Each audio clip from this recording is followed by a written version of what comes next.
జంగిలి వీరన్న మెదక్ నియోజకవర్గం ఇన్ఛార్జ్ జోగిపేట్ రేవంత్ రెడ్డి పరిపాలనను అందరూ మెచ్చుకుంటున్నారంటూ ఎగతాళి తెలివి ఉన్న వాళ్ళు ఎవరు రేవంత్ రెడ్డికి ఇంకోసారి ఓటు వేయరన్నారు. ఏం పని చేస్తుంటావు అమ్మా? కూలినాలు చేసుకుంటున్నాను. కూలినాలే చేస్తావు. పింఛన్ వస్తుందా? వస్తుంది. ఎంత వస్తుంది? 2000. 4000 రేవంత్ రెడ్డి ఎవడు ఆడిచ్చినాడు? 2000 కేసీఆర్ ఉన్నప్పుడు ఇచ్చింది మాకు అన్యాలం. రేవంత్ రెడ్డిని గెలిచిన నెలకే 4000 చేస్తాను. ఆయన మొగంలో ఏడిచ్చిండు. ఆయన ఇస్తానంటాడు, నువ్వు ఇయ్యట్లేదు అంటావు. ఇయ్యంది మరి అబద్ధాలు చెప్పాలని చెప్తాం. ఆవిడ తులం బంగారం ఇస్తారా? తులం బంగారం లేదు, ఎడ్ల బంగారం లేదు. అంతేనా? 18 ఆడపిల్లలకు 2500 ఇస్తానా? ఏం లేవు బిడ్డ. అంతేనా? అప్పుడు ఆయన ఉన్నాగానే ఫస్ట్ పిల్లలకు తొట్టెలు ఇచ్చిండు, బట్టలు ఇచ్చిండు, పెట్టెలు ఇచ్చిండు, బట్టలు ఇచ్చిండు. కానీ ఇప్పుడు అయితే ఏం లేవు ఇక.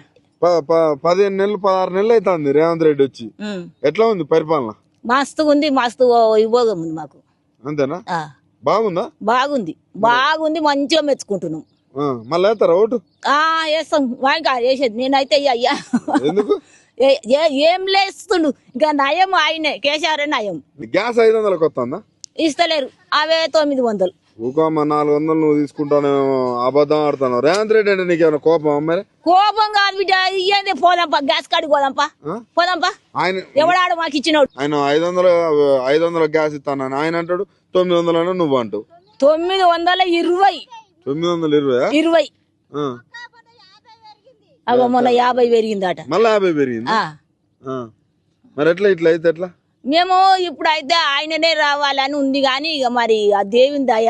ఇప్పుడు లోకం అంతా ఆయనకే కేసీఆర్.